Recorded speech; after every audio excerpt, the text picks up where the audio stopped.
Hi, I'm Mike. I'm Scott. And I'm Mark. We are your Screen Machine product support team, and here's another quick tip. Hello, in this video we'll be going over servicing the engine oil in your 107T scalper. So we have another video just showing you how to check the engine oil, but we'll go over that really quick.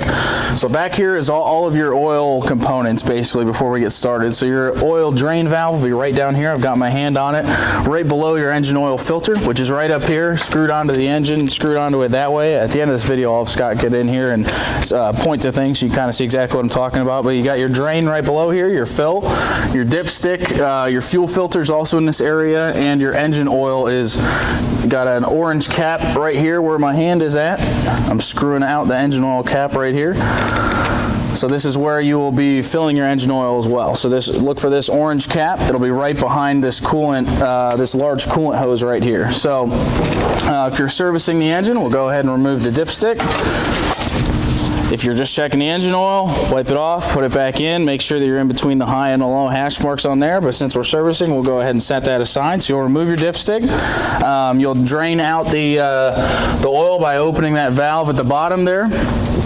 You remove your oil filter, install your new oil filter on there, right back in here, screw it off, and then screw your new one on. You'll remove this oil fill plug that I already had off. Make sure to keep it nice and clean. Wipe it off as you put it back in. It's got an O-ring around it too. Make sure that's in good condition. Fill your engine oil.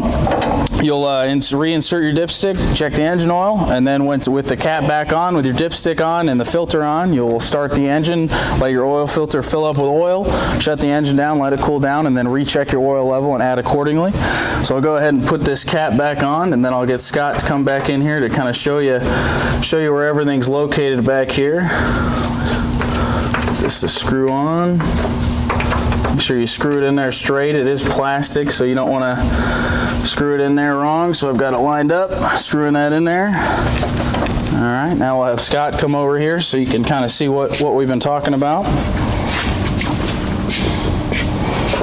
So you have your engine oil filter here, your drain right below here. There's a valve, your filter. Here's your engine oil dipstick, and then your add fill is right behind this hose right here with the orange cap.